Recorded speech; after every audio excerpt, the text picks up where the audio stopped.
저희 이스프링은 미국 국립위생재단인 NSF로부터 세계 최다 오염물질 요가 항목을 공식 인증받은 독보적인 정수기입니다.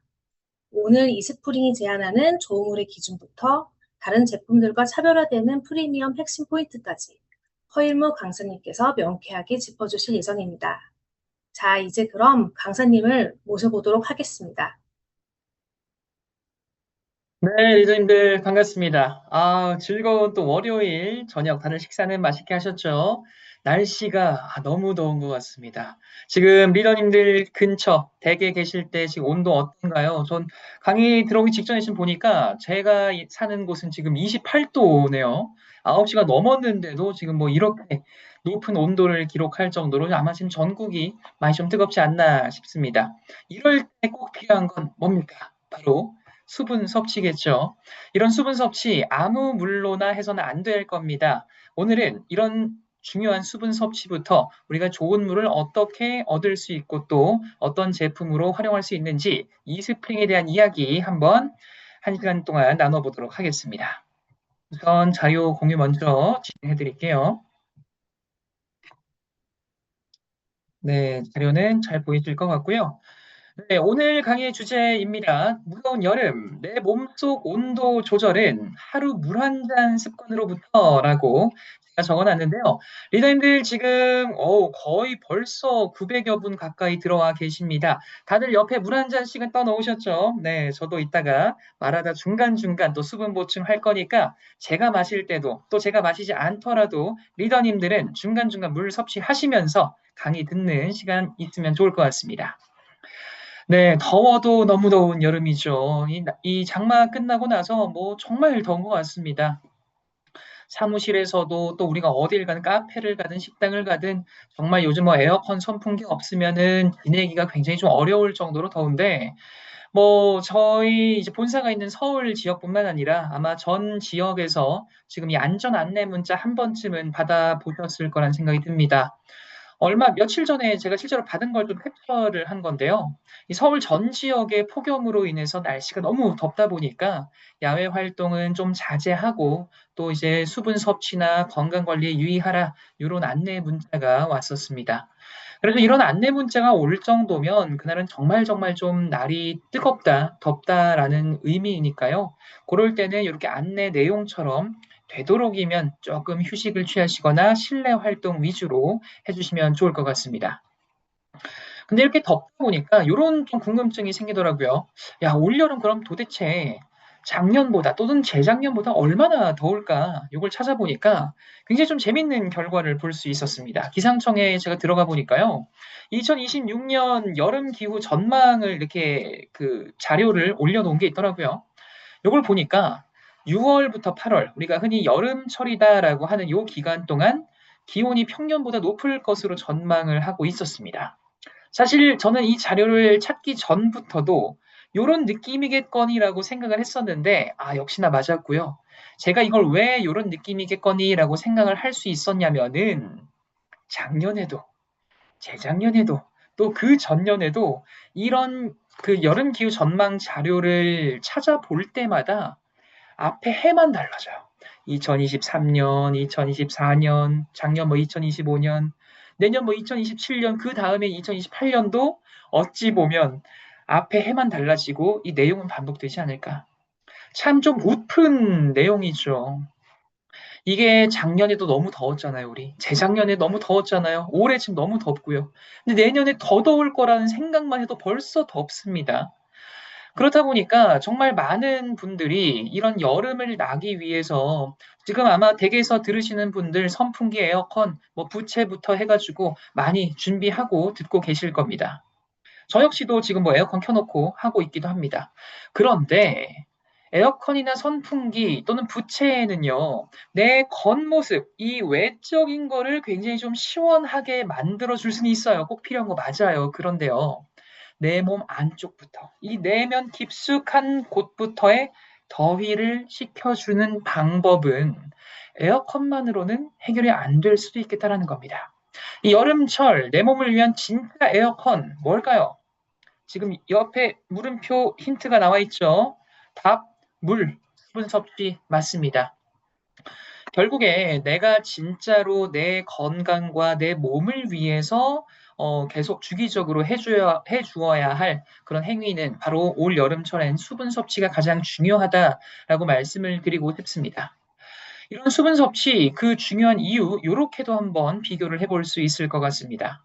아까 제가 정부에서 오는 그 안내 문자 잠깐 보여드렸었는데 그 안내 문자에서요, 종종 요렇게 안내 멘트가 나올 때도 있습니다. 오늘은 뭐 기온이 몇 도까지 오를 예정이오니 일사병을 조심하시고 뭐 야외 활동을 자제해 주세요. 이런 느낌이요. 근데 그런 내용 우리가 살면서 한 번 이상은 무조건 보셨을 거라고 전 생각을 하거든요. 근데 우리가요, 일사병일 때도 있고요. 이게 안내 멘트가 열사병일 때도 있어요. 혹시 지금 리더님들 일사병과 열사병 나는 제대로 구분할 줄 안다. 계십니까? 네. 많지는 않으실 것 같습니다. 이걸 왜 제가 여쭤봤냐면요. 제가 그랬거든요. 저는 일사병과 열사병을 구분할 줄 모르는 사람 중에 한 명이었어요. 얼추 비슷한 느낌이었어요, 저한테는. 네. 아마 리더님들도 공감하는 분들 많지 않으실까 싶습니다. 이런 더위가 심해질 때마다 일사병 조심하세요, 열사병 조심하세요. 이런 뭐 내용들, 뉴스 같은 거 많이 들었다 보니까 우리가 단어 자체는 익숙하긴 하거든요. 근데 우리가 이거를 구체적으로 어떤 증상이 나타나고 왜 이런 증상이 나타나고 이런 것들까지 알아보신 분들은 많지 않을 거다. 근데 이걸 구분을 해보시면 굉장히 다르다라는 걸 쉽게 이해할 수 있으실 겁니다. 우선 일사병부터 보시죠.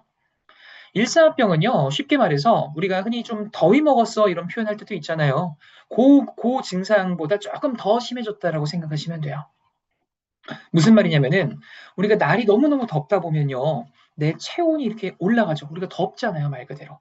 내 체온이 올라가면은 내 몸은 나를 지켜주기 위해서 어떤 작용을 합니다. 뭘 할까요? 뭐가 나죠? 난 더우면은 땀이 나요. 네. 더우면 땀이 난다. 아마 5살짜리 제 딸아이도 요 내용은 알 겁니다. 근데 우리가 그걸 알아야 될 건 뭐냐면은 더우면 왜 땀이 나는데? 그걸 아셔야 돼요. 더우면 땀이 난다. 어찌 보면 우리가 살아오면서 너무나 당연하게 생각해봤던 내용이죠. 더우면 근데 왜 땀이 나지? 음. 이게 내 몸이 나를 지켜주기 위한 활동 중에 하나였다라는 거예요. 내 몸에서 땀이 나면요. 내 몸은 내 몸의 열기를 낮춰주기 위해서 땀이 배출이 되는 겁니다. 그러면 땀이 나면 열이 내려가는 건가? 아니요. 땀만 난다고 열이 내려가는 건 아니고요. 땀이 나면은 그 땀이 증발하면서 열기가 내려가요. 체온이 내려가요. 이게 땀이 나는 이유입니다. 굉장히 우리 몸은 나도 모르는 사이에 날 잘 지켜주고 있었다라는 거죠. 그런데 여기서 약간 생각해 볼 타이밍이 뭐냐면요. 내 몸의 체온을 내려주기 위해서 땀이 나는 것까진 좋았는데 땀이 난다는 것, 즉 수분이 배출이 된다는 건 원래 어디 있던 거예요? 내 몸 안에 있던 수분이잖아요. 그럼 평소 같았으면은 이렇게 날이 안 더웠으면은 내 몸 안에서 돌고 있어야 할 역할을 해야 할 수분이 내 몸의 체온을 낮춰주기 위해서 배출이 되는 거다 보니까 이 내 몸의 체온을 낮춰준 역할을 하고 날아가 버리면은 내 몸 안의 수분은 평소보다 더 부족해질 수밖에 없다는 겁니다. 그래서 나타나는 증상이 여기서 더 심해지면 일사병이 될 수 있다는 거예요. 그래서 일사병 같은 경우에는요, 땀 배출로 인한 수분과 염분 손실이 그 원인이고요. 증상으로는 머리가 아픈 두통부터 피로감, 어지럼증, 뭐 구토 증상 같은 게 나타날 수 있습니다. 이제 우리가 여름철 보내시면서 혹시라도 좀 어지러운데 조금 좀 구토가 올라올 것 같은데 그때 허일무 강사가 말한 좀 일사병 그런 느낌인가 보다. 조치 방법 생각보다 간단합니다. 일단 그늘로 대피하십시오. 그늘로 잠깐 피신하시고 나서 물 섭취 많이 해주세요. 그러면은 생각보다 빠르게 개선할 수 있을 겁니다. 그런데 우리가 또 일상생활을 하다 보면은 당장 그늘로 못 들어갈 때도 있을 거고 당장 수분 섭취를 못할 때도 분명히 있을 거예요. 그러다 보면은 이 일사병의 증상을 더 넘어서는 순간이 올 수 있다는 거예요. 그게 더 심해지면 열사병이 되는 거예요. 열사병은 쉽게 말하면요. 내 몸에 이 체온 조절을 할 수 있는 그 기능이 마비가 됐다라고 보시면 돼요.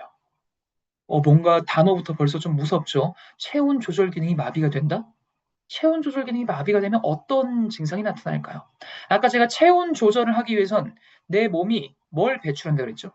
땀을 배출한다 그랬어요. 근데 이런 체온 조절할 수 있는 기능이 마비가 되면은 뭐가 안 난다? 땀이 안 납니다. 그러면요, 내 몸의 체온은 지금 내 열기는 계속 뜨거워지기만 하는 거예요. 땀이 마르면서 열을 식혀줄 수가 없으니까. 그러면 이게 38도, 39도, 40도, 41도 계속 올라가는 겁니다. 우리 아이 키워보신 분들은 아실 겁니다. 아이들 1도, 2도만 올라가도 정말 몸 뜨거워지거든요. 근데 40도가 넘는다고 생각해 보세요. 이러다 보면은 그냥 단순히 온도 1, 2도만 올라가는 게 아니라 내 몸에서의 체온의 1, 2도, 3도 올라가는 건요. 내 몸의 기능적인 부분들까지 굉장히 빠르게 고장이 날 수가 있다는 거예요. 그래서 이런 열사병에 걸리게 되면요. 의식의 저하부터 경련, 막 몸이 떨리는 경련부터 뭐 착란부터 정말 안 좋은 증상들이 굉장히 많이 나타날 수가 있습니다. 그래서 이런 증상이 혹시 나타난다. 그러면 이거는 단순히 그늘로 대피하고 물 섭취로 끝나는 게 아니라요. 이런 증상이 나타날 땐 정말로 바로 119 부르셔야 합니다. 굉장히 좀 심각한 상태라는 걸 좀 기억을 해주시기 바랍니다. 제가 왜 일사병과 열사병을 굳이 구분을 하면서 리더님들께 설명을 드리냐면요. 아까 그 안내 문자 말씀드렸죠. 정부에서 보내는 거. 그게 일사병이 올 때도 있고 열사병이 올 때도 있을 거다라고 말씀드렸잖아요. 일사병을 조심하세요.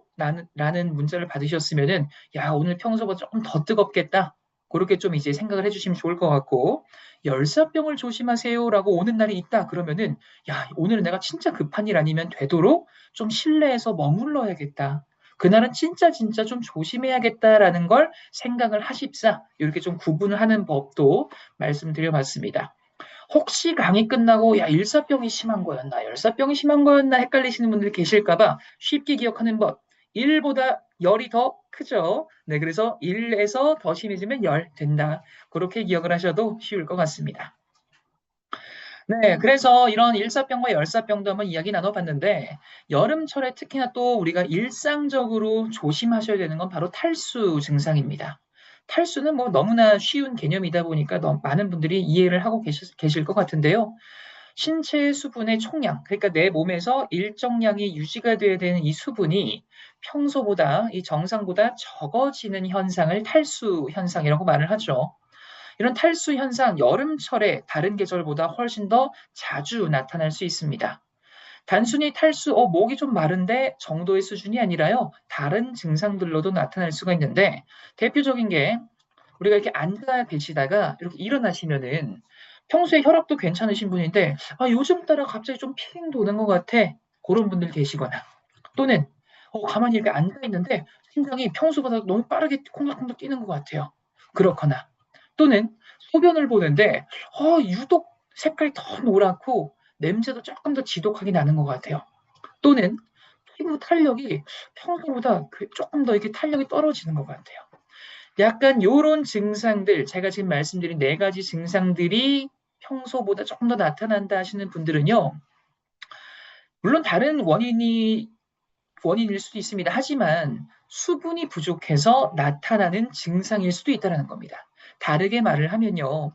내가 평소보다 물을 조금 더 자주 드셔주시면은 앞서 이야기 나눴던 이러한 증상들을 생각보다 쉽게 조금 더 개선을 할 수도 있겠구나라는 것도 우리는 생각을 해볼 수가 있다는 거죠. 네, 우리 탈수 이야기 나온 김에 물 한 잔 한 모금 마시고 갈까요? 네. 제 강의 들어보신 분들은 아시겠지만 이 물이라는 건 내가 목 마를 때 마시면 이미 늦었다라는 거 꼭 기억을 해주시기 바랍니다. 물은 목 마르기 전부터 마셔줘야 하는 게 그게 제대로 마시는 방법이다라는 거 말씀드리겠고요. 그럼 이런 물이 부족하면 어떤 증상이 또 나타날까? 좀 수치적으로도 한번 이야기를 해볼까 합니다. 사람의 몸에는 대략 한 70%의 수분으로 차 있다라고 알려져 있죠. 뭐 성인의 경우는 한 60% 정도로 알려져 있습니다. 이런 수분, 내 몸에서 1에서 3%만 부족해도 굉장한 심한 갈증을 느끼게 되고요. 5%가 부족하면 혼수 상태에 빠지고 12%가 부족하면은 사망에까지 이를 수도 있다고 합니다. 굉장히 적은 양으로도 굉장히 심각한 영향을 줄 수 있는 게 바로 이 수분 부족이다라는 건데요. 근데요, 제가 지금 말씀드린 요 얘기, 뭐 1%만 부족해도 심한 갈증을 느낀다. 요런 내용, 지금 얼마나 계시죠? 거의 1300분이 넘게 계시네요. 지금 여기 계신 1300분이 넘게 계시는 분들 중에 방금 제가 말씀드렸던 요 내용, 처음 들으시는 분들은 많지 않으실 거예요. 내가 뉴스를 보든, 뭐 옛날에 뭐 TV 프로그램을 보든, 아니면 이런 강의를 듣든, 한 번 이상은 분명히 어디선간 들어보셨을 거란 말이죠. 근데 제가 드리고 싶은 질문은 요겁니다. 네. 아니, 내가 이러한 내용을 말 그대로 수분이 이 정도만 부족해도 내 몸에 이렇게 안 좋은 영향을 끼칠 수 있다는 걸 알매도 불구하고 왜 내 주변 사람들은 이렇게 물을 많이 마시진 않을까, 습관처럼 마시진 않을까라는 것, 그걸 생각을 우리는 해봐야 된다는 거예요. 굉장히 중요한 포인트입니다. 왜 사람들은 이 수분 섭취라는 거의 중요성을 알면서도 어찌 보면 잘 실천할 수가 없을까? 저는 이렇게 좀 생각을 합니다. 우리 어렸을 때 엄마한테 가장 많이 들었던 잔소리 중에 하나가 뭐였을까요? 공부 좀 해라. 네, 이런 얘기. 안 들으셨나요? 전 많이 들었거든요. 네. 공부 좀 해라. 이런 얘기를 참 많이 들었는데, 이게 어머니가 하신 요 말이 너무너무 맞는 얘기고 중요한 얘기잖아요. 근데 왜 학생들은 이렇게 중요한 얘기임에도 불구하고 공부를 안 할까? 네. 마치 그런 느낌 아닐까요? 너무 자주 들었다 보니까 맞는 얘기인 것도 알겠고 중요한 얘기인 것도 알겠는데 어느 순간 잔소리처럼 들리는 거예요.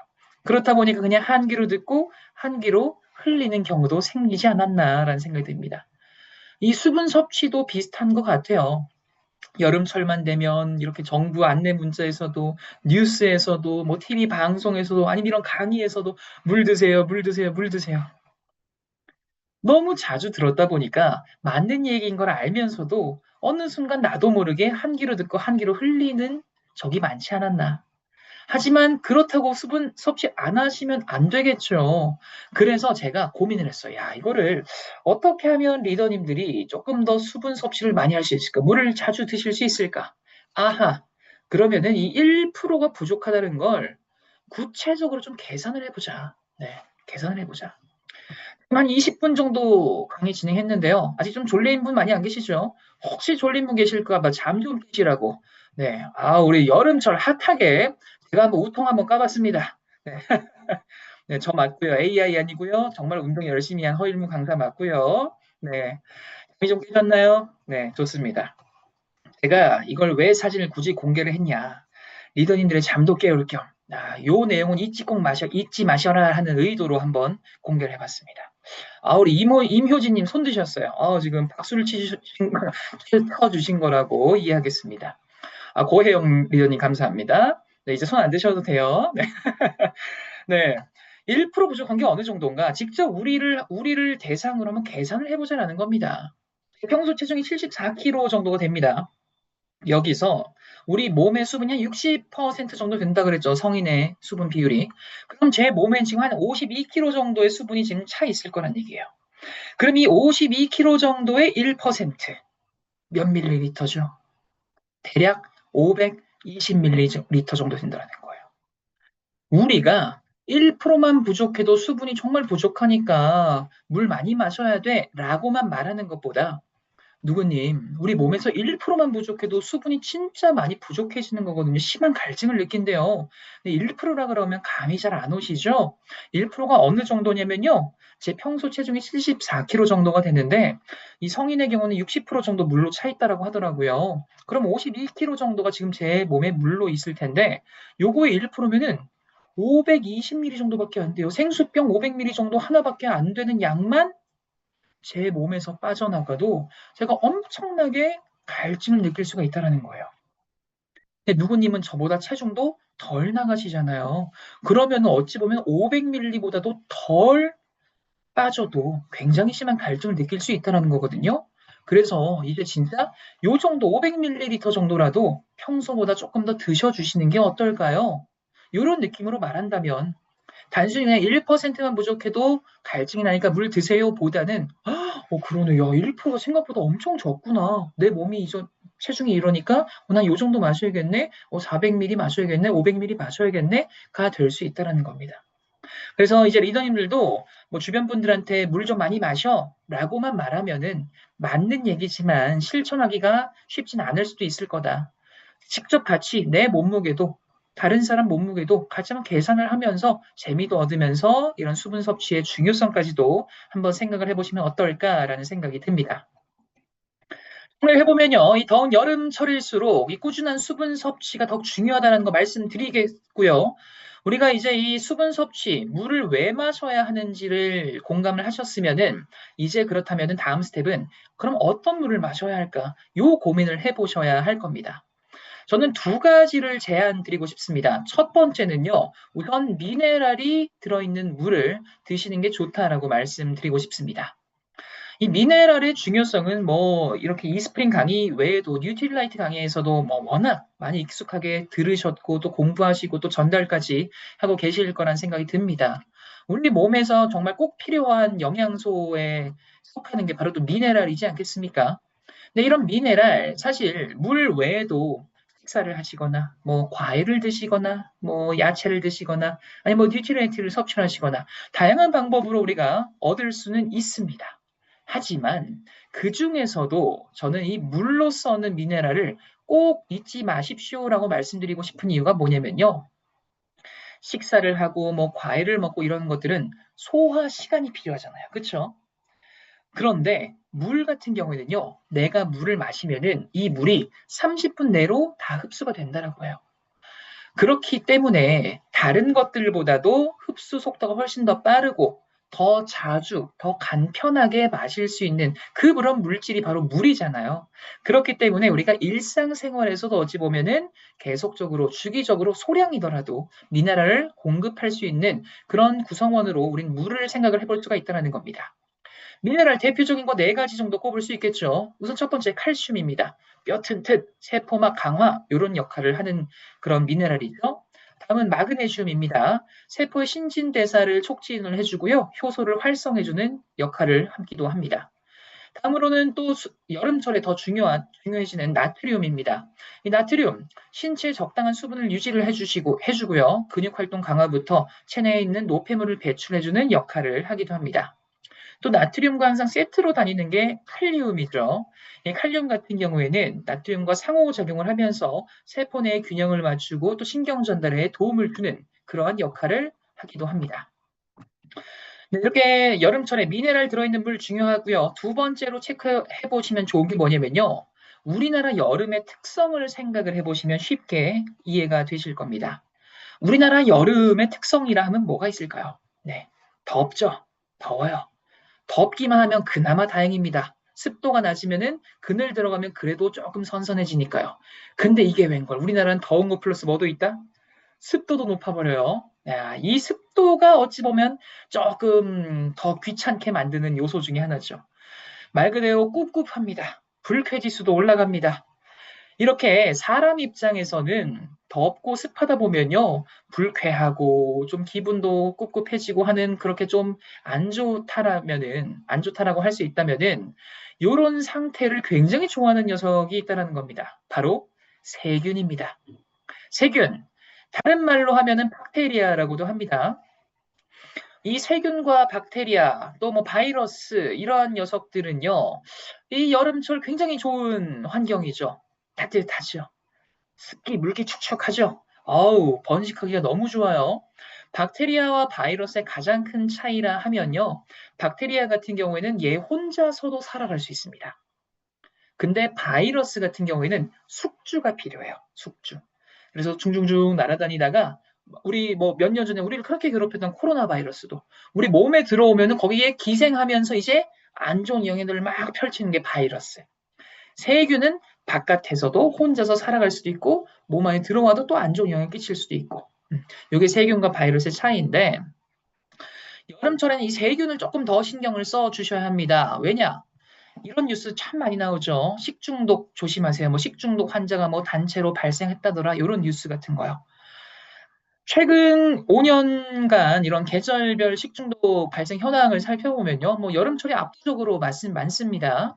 봄, 여름, 가을, 겨울 중에 이 덥고 습한 계절인 여름철에 이런 식중독의 환자 수가 굉장히 많이 늘고 있다라는 건데요. 이런 식중독이 왜 감염이 되나를 살펴보니까 뭐 일단 기본적으로 식재료 같은 것들을 제대로 익히지 않고 섭취했을 때 또는 제대로 세척하지 않고 섭취했을 때 식중독에 감염이 될 확률이 높다더라라는 걸 쉽게 공감할 수 있으실 겁니다. 식중독에 걸리면 어떤 증상들이 나타날까요? 말 그대로 좀 배탈이 나고 뭐 당염이 걸릴 때가 많겠죠. 그러다 보면 뭐 설사를 하거나 배가 아프거나 뭐 구토를 하거나 이러한 증상들을 보면요. 이제 리더님들은 공통점이 보이셔야 돼요. 설사를 한다고?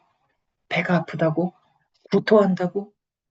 그러면 평소보다 내 몸속에 수분이 더 많이 배출이 되겠구나라는 게 이제 보이셔야 됩니다. 그쵸? 그래서 우리 배탈 나가지고 병원 가서 약 처방 받으실 때 의사 선생님이 또 꼭 무슨 말을 하죠? 약 처방도 해주지만 뭐 많이 마셔라? 물 많이 드세요. 요 얘기 많이 하잖아요. 왜 그러냐? 결국 설사하면, 토하면, 땀 더 많이 흘리면 평소보다 수분 배출이 더 많아지기 때문입니다. 네. 요 얘기 나온 김에 우리 물 한 모금 더 마시고 가시죠. 네. 네. 이 수분 보충 중간중간 수분 보충까지 하는 좋은 강의. 좋아요, 좋아요. 네. 이제 이 식중독의 증상까지 알아봤으니까 이 식중독을 그럼 예방을 잘 해야 할 겁니다. 6대 수칙을 한번 가져와 봤습니다. 우선 손 잘 씻어 주십시오. 그다음 식재료 같은 거 잘 익혀서 드셔 주십시오. 그다음에 끓여 먹는 것도 방법이 될 수 있고요. 이제 식기류 같은 것들 잘 교차 사용되지 않게 구분해서 사용해 주시고요. 또 세척, 소독 잘 해주시고요. 또 음식물, 식재료 같은 것들 보관하실 때 보관 온도 같은 거 잘 신경 써주시기 바랍니다. 여기서 제가 리더님들이 조금 눈여겨 보시면 좋을 것 같은 게 3번입니다. 3번. 3번 지금 끓여 먹기라고 나와 있고요. 그 아래 설명이 뭐가 나와 있냐면은 물을 끓여 먹기라고 나와 있어요. 물을 끓여 먹어라. 잠깐만. 난 그럼 정수기 쓰는데 정수기 써도 물을 끓여 먹어야 되나? 이거 참고로 서울특별시 자료거든요. 여기서 제가 좀 구분을 해드리겠습니다. 일단 이 서울시에서 공유하는 자료이다 보니까 말 그대로 불특정 시민들이 다 볼 수 있는 공감할 수 있는 내용들을 전파를 해야겠죠. 그러다 보니까 좀 일반적인 이런 수칙들을 얘기를 했다면요. 조금 더 우린 구체화 해보자라는 겁니다. 이스프링 정수기를 쓰시는 분들이라면요. 내가 이제 물을 드시려고 이렇게 퍼시를 돌려서 물을 떴습니다. 그 물 굳이 안 끓이셔도 된다라고 전 말씀드릴 수 있겠습니다. 다시 한번 이스프링 쓰시면요. 굳이 물 안 끓이셔도 돼요. 이걸 제가 왜 말씀을 드리냐면은 실제로 제가 이제 오프라인 강의를 하다 보면은 리더님들이랑 이런저런 이야기 나누면서 종종 이런 질문 받을 때 있어요. 어, 강사님, 제 주변의 지인이 우리 거 정수기 쓰는데도 물을 좀 끓여 드시는 분들이 계신데 이거 우리 거 막 여름철에 좀 끓여 먹는 게 필요할까요? 그럼 저는 항상 자신 있게 말씀드립니다. 아니요, 끓여 드실 필요 없어요라고 말씀드려요. 그렇다면은 그런 분들이 계시면은 우리는 어떻게 좀 응대를 하고 또 대응을 하고 좀 우리가 설명을 드려야 할까? 결국 그 끓여 드시는 분이 왜 끓여 드시는지를 이해를 해보시면 쉽게 저는 응대할 수 있을 거라고 생각이 듭니다. 혹시 지금 여기 제 강의를 지금 듣고 계시는 분들 중에서도 나는 지금 정수기를 쓰고 있는데도 물 끓여 마셔요 하는 분들이 계시다면요. 저는 강하게 확신할 수 있습니다. 이 정수기 물이 정말 뭐 막 세균이 있고 막 이런 게 아니라 여름철에 방금 우리 이야기 나눴던 것처럼 뭐 세균 번식도 빠르고 쉽다고 하니까 조금 더 안심하고 싶어서가 가장 큰 이유이실 거라고 저는 생각을 합니다. 맞죠? 음. 그런데요, 안심하고 싶어서, 다르게 말하면은, 과연 이 물 괜찮을까라는 조금 뭐 악의는 없지만 좀 그런 의심도 있을 수도 있을 거고요. 근데 그런 의심이 해결이 된다면, 의심이 확신이 된다면은, 그렇지 않다라는 확신이 생긴다라면은, 굳이 물을 끓이는 행위도 안 하셔도 될 거란 말이에요. 우리 이스프링 같은 경우에는 그런 분들이 혹시라도 계실까봐 여름철에 더더욱 안심하실 수 있는 UVC 기술력이 들어가 있죠. 조금 이따가 뒤에서 조금 더 자세하게 설명드리겠지만 이 UVC 기술력 덕분에 박테리아부터 바이러스까지 훨씬 더 안심할 수 있는 수준까지의 물을 제공할 수가 있다는 겁니다. 이렇게도 이제 말씀해 보시면 어떨까요? 누구님, 여름철에 물 끓여 드시려고 하면요. 그쵸. 조금 걱정돼서 그러시는 거죠? 근데 저희 거 같은 경우 UVC 기술력이 있기 때문에 안심하고 드셔도 됩니다. 또 그리고 물 끓이려면 얼마나 좀 번거로워요. 물 끓이는 또 주전자 같은 거 필요하겠죠. 끓이면서 또 열기 나오니까 덥죠. 그 끓인 물 또 바로 못 먹잖아요. 끓었다 보니까 식혀야 되죠. 시간도 걸리겠죠. 이러한 번거로운 과정 하실 필요 없이요. 우리 UVC로 안심할 수 있는 그런 비활성화 살균한 좋은 물 드시면은 편하면서 안심까지 할 수 있는 그런 물입니다. 이렇게 말씀해 주신다면은 결국 그분은 이 물을 조금 더 안심하고 싶었던 거였기 때문에 그 마음을 헤아려 주자라는 거 그걸 좀 기억을 해주시면 좋을 것 같습니다. 해보면요, 이런 더운 여름철일수록 박테리아와 바이러스 관리 더 잘 해주셔야 한다라는 거 말씀드리면서 그렇다면 이제 우리 아메이의 이스프링 제품은 얼마나 자신 있길래 이러한 것들 걱정하지 않고 안심할 수 있다라고 하는지 한번 보도록 하겠습니다. 일단 저는 이 좋은 물의 조건 이렇게 한번 표현해보고 싶습니다. 새로운 시대에 맞는 새로운 정수기라고 말이죠. 우리가 옷을 사러 가실 때도 이왕이면 요즘 좀 트렌드에 맞고 유행하는 거 사실 거예요. 굳이 유행 지난 옷을 구매하진 않으실 거예요. 뭐 식당에 가서 외식을 할 때도 마찬가지일 거예요. 요즘 좀 TV에 나오는 게 뭐지? 좀 유행하는 음식 뭐지? 디저트는 뭐 있지? 이런 것들 찾는 또 재미도 있지 않습니까? 이처럼 우리가 먹고 입는 이렇게 즐길 거리만 트렌드를 쫓는 게 아니라 우리가 안심하고 마실 수 있는 이런 정수기에서도요, 트렌드라는 게 있다는 겁니다. 예전에는 요런 물질들을 걸러내는 게 이슈였다면은 요즘에는 요런 물질들을 걸러내는 게 필요합니다라고 하는 그런 트렌드요. 그렇다면은 요즘에 어떤 물질들을 걸러내는 정수기가 좋은 정수기라고 할 수 있을까를 살펴보시면요. 대표적인 거 세 가지를 꼽을 수 있습니다. 미세 플라스틱, 뭐 이제 너무나 익숙해진 걸러져야 될 물질 중에 하나겠죠. 여기서 조금 더 신경 쓴다 하면 이제 잔류이약 물질까지 말하는 업체도 제품도 있을 겁니다. 조금 더 신경 쓴다 하면은 과불화 화합물까지도 말하는 제품도 있을 수 있을 거예요. 이 셋 중에 하나만 걸러도 꽤 트렌드를 잘 반영했다라고 생각을 해볼 수 있는데 하나, 두 개, 세 개를 다 걸러낼 수 있다라면은 정말 트렌드에 맞는, 즉 시대에 맞는 정수기다라고 정리를 해볼 수가 있겠습니다. 우리 이스프링 같은 경우에는요, 미세 플라스틱 99% 제거, 과불화물, 전칠종 NSF 여과 성능 검증, 잔류의약물 역시 19종에 대한 여과 성능까지 검증을 받은 그러한 정수기로 탄생을 하고 많은 분들에게 제공이 되고 있습니다. 이럴 수 있던 이유는요, 바로 E3 카본 필터 덕분인데요. E3 카본 필터, 이스프링의 세 가지 단계를 거친다 해서 E3 카본 필터라는 이름을 달고 나왔습니다. 이 E3 카본 필터는 어느 정도까지의 여과 능력을 보이냐면요.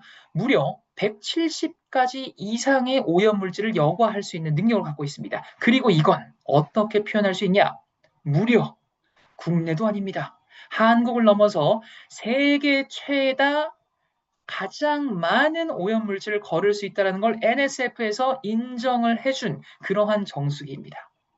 혹시 리더님들 네이버에 우리 아메이나 이스프링 같은 거 검색 자주 하십니까? 네, 저는 또 제 담당 제품이기 때문에 정말 매일매일 검색을 해봅니다.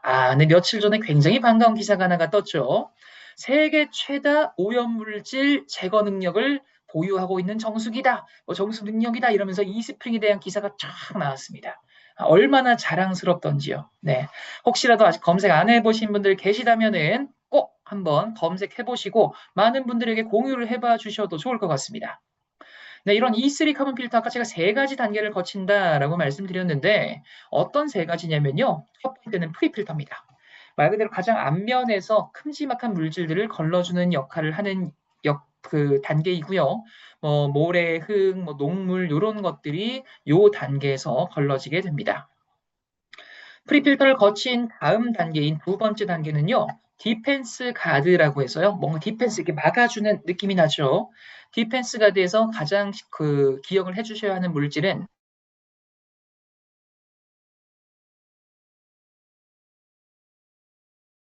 많은 이제 뭐 영상이라던가 뉴스라던가 나오면서 많은 사람들에게 이제 미세 플라스틱은 좀 걸러지는 게 좋다라는 인식이 많이 잡힌 것 같습니다.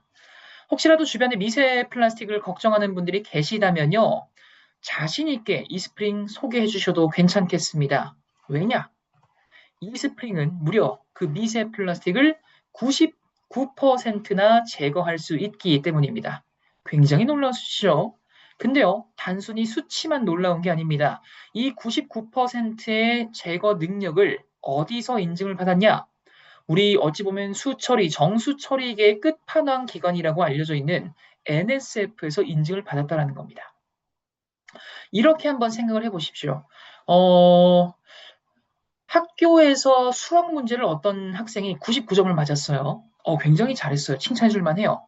근데 A 학생 그랬는데 B 학생은 수능에서 수학 문제를 99점을 맞았어요.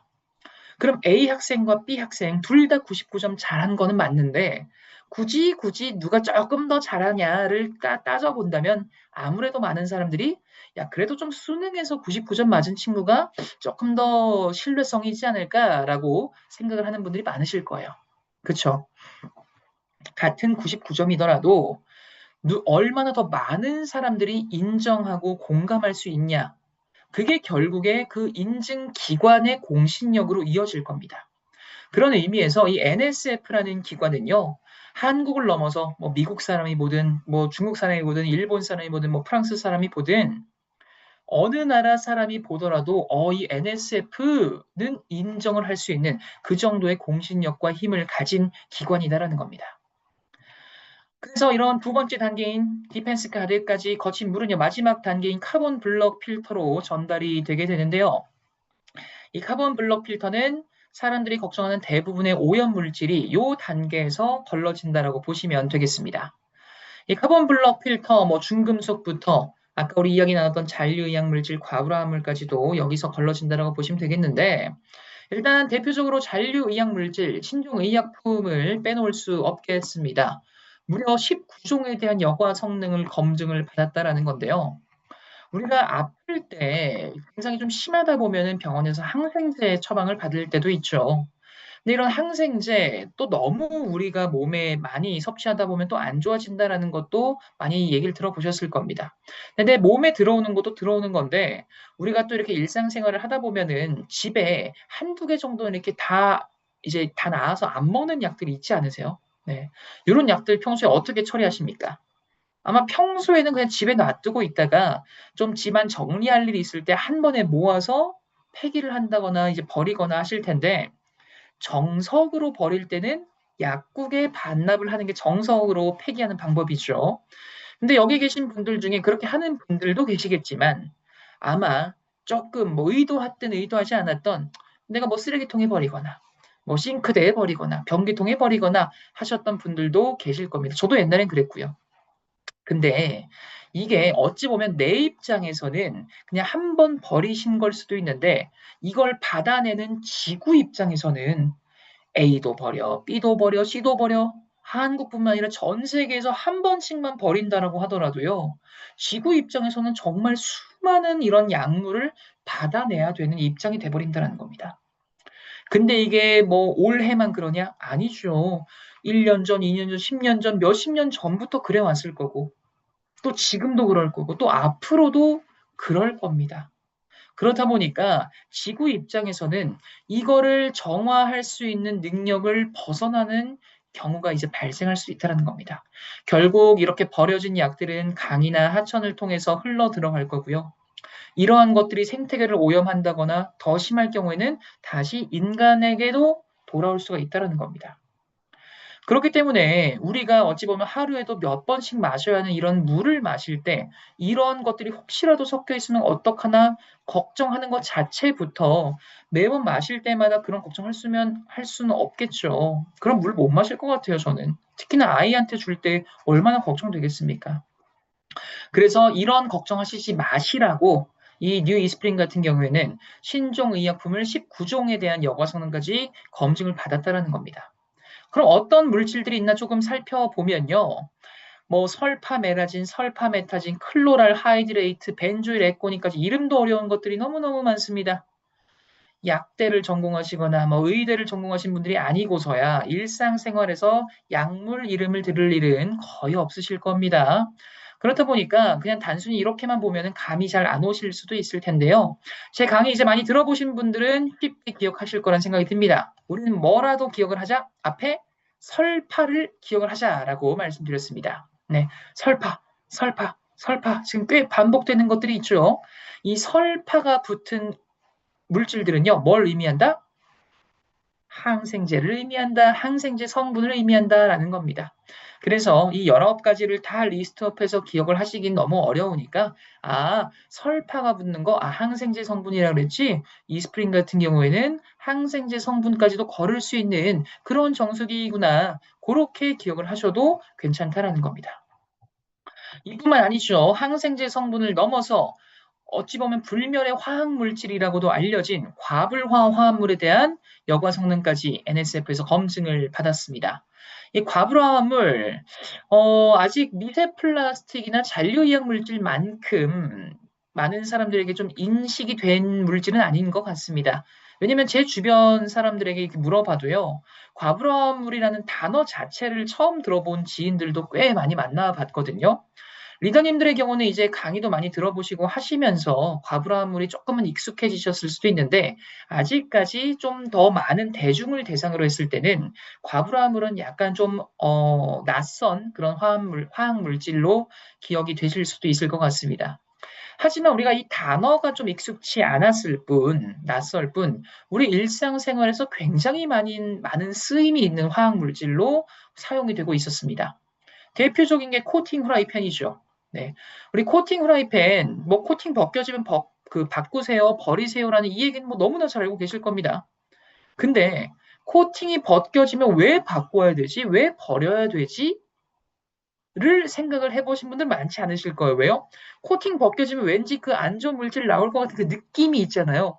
그 정도를 우리가 이미 인식을 했기 때문에 굳이 이게 어떤 물질이 나오고까지는 알아보지는 않으셨다는 겁니다. 근데 한번 벗겨지기 시작하면 계속 안 좋은 물질 나올 수 있다라고 하는 그거 잘 맞아요. 그 물질이 과부하물이에요. 네. 말 그대로 일상생활에서 우리가 코팅 처리가 되어 있을 때 굉장히 많이 사용이 된 화학 물질 중에 하나가 과불화 화합물이다라는 겁니다.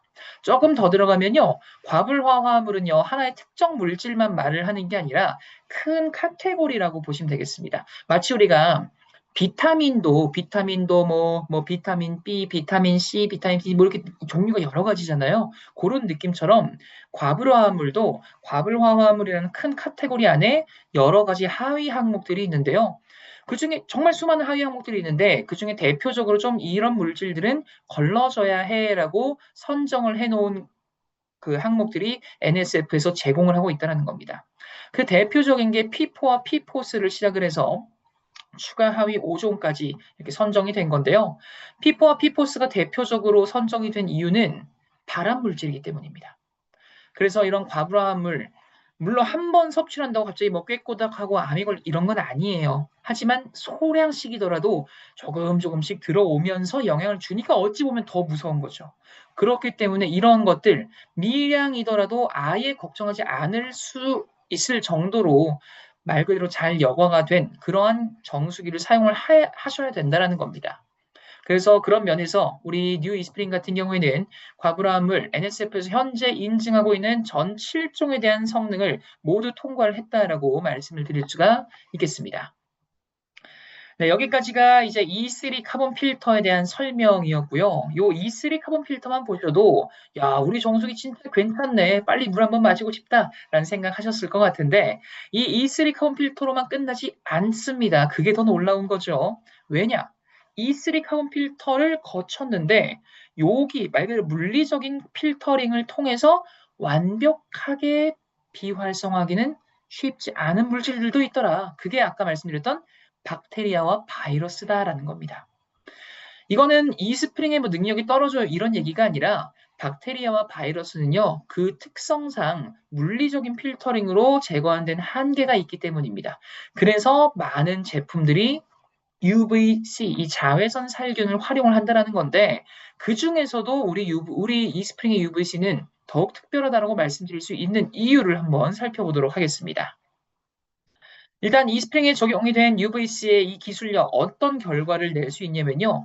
박테리아, 아까 제가 세균이라 그랬죠. 여름철에 특히나 신경 쓰셔야 한다 그랬던 이 박테리아의 비활성화, 조금 더 쉽게 말하면 살균 능력이 무려 99.9999%의 비활성화 능력을 보이고요.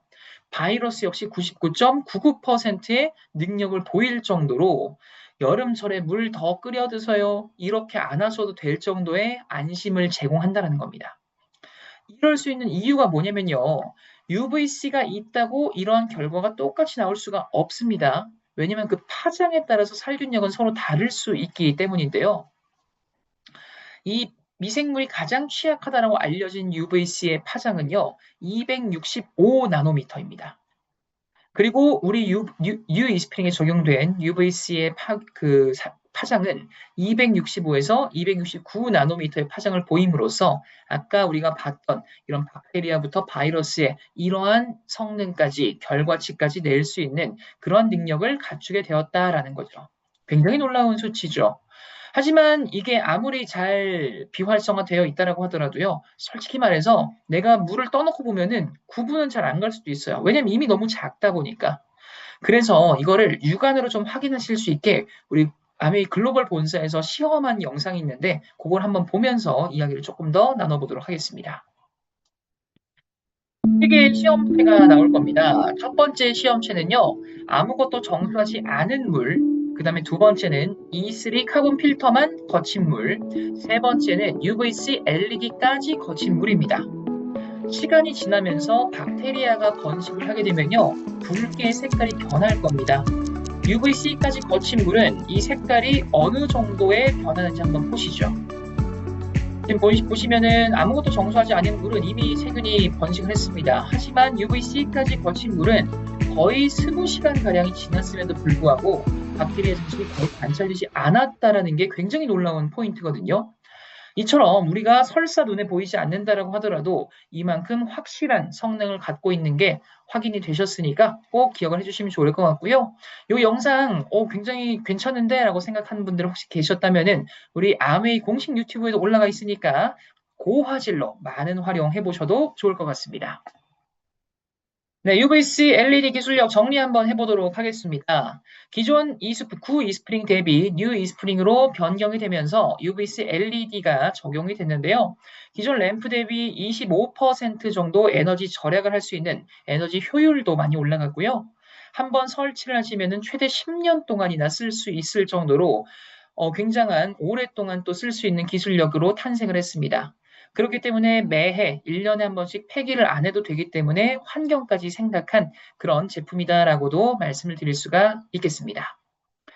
네, 이렇게 이스프링에 적용된 E3 카본 필터부터 UVC LED까지 살펴봤는데요. 이런 좋은 내용들, 맞는 이야기들 그냥 우리 입으로 우리가 좋아요라고만 하면은 누군가는 야, 너네 거니까 당연히 좋다 그러겠지 라고 생각을 하는 사람도 있을 수 있을 거예요. 그래서 우리는 단순히 우리 거 우리 입으로만 좋다 그러는 게 아니라 이런 기능은 요런 기관에서 인증받았고요. 요런 기관에서 인증받았습니다. 그런 신뢰성까지 올릴 수 있는 인증을 받았다는 겁니다. 그 대표적인 기관이 아까 말씀드렸던 NSF라고 말씀을 드렸던 기관이고요. 이 NSF에서 우리는 4가지의 인증을 받았습니다. 42항목, 53, 55B, 401 항목까지 4가지의 인증을 받았는데 42항목의 경우에는 맛이나 냄새 같은 이런 심미적인 말 그대로 가장 정수기로서 갖춰야 할 기본적인 요소에 대한 인증이라고 보시면 되겠고요. 53항목의 경우에는 유기화합물이나 중금속, 과불화합물 같은 사람들이 전통적으로 좀 걱정을 하는 그런 오염물질들에 대한 인증. 그 다음에 55B 항목은 박테리아, 바이러스 조금 전에 이야기 나눴죠. 그런 것들에 대한 비활성화 능력에 대한 인증. 그리고 401 마지막 항목 같은 경우는 미세 플라스틱이나 잔류 의약물질 같이 예전에는 이슈가 되지 않았지만 요즘 발견이 되거나 요즘 조금 더 이슈가 되는 물질들에 대한 인증입니다. 말 그대로 가장 기본부터 가장 최신에 이슈되는 것들까지 다 인증을 받았다라고 말씀드릴 수가 있겠고요. 이런 NSF뿐만 아니라 미국 수질협회인 WQA에서 발급하는 골드실까지 수여를 받았습니다. 이런 NSF 인증 또 WQA 인증은요, 정수기 업계에서는요, 말 그대로 좀 끝판왕 인증들로 알려져 있습니다. 어떤 거 하나만 받아도 굉장히 자랑할 거리인데, 우리는 WQA부터 NSF까지 이 끝판왕 인증 기관에서 모두 인증을 받았다라는 게 어찌 보면 사람들이 더 믿고 쓸 수 있는 공신력을 제공하는 그 반증이 아닌가라고도 정리를 해볼 수가 있겠습니다. 이렇게 우리가 믿고 쓸 수 있는 공신력까지 한번 살펴봤고요. 네, 이제 요 얘기만 말씀드리고 이제 강의 마무리 짓도록 하겠습니다. 여름철 대비 우리가 또 퍼시 조금 더 구체적으로 말씀드린 스파웃 우리 거위목 있죠? 물이 나오는 길목 그거 한번 빼서 세척해 주시는 것도 우리가 제가 좀 권장드리도록 하겠습니다. 여름철에 이 스파웃 관리하는 거 어렵지 않습니다. 뉴 이스프링 기준으로 하면요. 요 거위목 잡고 그냥 쑥 당기면 빠집니다. 쑥 빼시고요. 보울 같은 거 식초 좀 받아 놓으시고 1시간 동안 담가만 놓으세요. 볼일 보시고 뭐 TV를 보시든 25센트 라이드 타시든 그렇게 좀 볼일 보고 오신 다음에 꺼내서 헹궈만 주십시오. 그게 세척입니다. 요 정도는 할 수 있으시겠죠? 그래서 우리가 퍼식 관리도 주기적으로 해주시는 게 훨씬 더 건강한 물 생활할 수 있는 방법이다라는 것까지 말씀드리면서 우리가 오늘 이야기 나눴던 이 좋은 제품들 많은 분들이 경험하실 수 있도록 프로모션도 본사에서 함께 진행하고 있습니다. 이제는 이런 좋은 물 한번 물도 환승하세요라는 차원으로 환승워터 보상 판매 프로모션이 진행 중인데요. 이번 프로모션 말 그대로 역대급입니다. 우리 구형 제품 쓰시는 구형 이스프링을 쓰시는 분들부터 타사 정수기를 쓰는 분들까지도 모두 혜택을 받으실 수 있고요. 이 혜택 우리 아메이 바우처입니다. 아메이 바우처 10만 원권 2매를 총 20만 원의 혜택을 제공해드리는 그런 프로모션인데요. 타사 정수기가 너무너무 매력적인 게 어떤 것까지 해당이 되냐면요. 우리 브리땡이라고 하는 그 주전자 같이 생긴 그거 있죠. 브리땡도 포함입니다, 이번에. 그래서 혹시라도 기계형 정수기 아니고 브리땡 쓰시는 분들이 계신다라고 하더라도 혜택 받으실 수 있다는 거 말씀드리겠고요. 이번에 마케터가 말 그대로 작성했습니다. 이번에 프로모션으로 구매하신 분들이요. 바로 설치 안 하셔도 되고요. 내년 2월까지 설치 기간 연장했습니다. 해드립니다. 그렇기 때문에 보상 판매 혜택은 받으면서 설치 기간은 내가 원하실 때 그 기간까지도 확보를 해둘 수가 있다는 거. 그리고 이번 달 7월 그리고 다음 달 8월까지 추가 혜택이 더 업그레이드가 됐습니다. 바로 현대카드, 신한카드, 삼성카드가 10개월 무이자 혜택까지 추가가 됐으니까요. 마케터가 얼마나 이번에 준비 열심히 한지 조금 더 공감이 되실 것 같습니다. 네, 이런 더운 여름철 좋은 물 마시는 거 정말 중요합니다. 환승워터 보상 판매 프로모션까지 잘 활용하셔서 건강한 물 생활, 맛있는 물 생활 하시길 바라면서 제가 오늘 준비한 내용은 이렇게 마무리를 짓도록 하겠습니다. 편안한 마음 드시고 전 나중에 또 좋은 강의로 찾아뵙도록 하겠습니다. 감사합니다.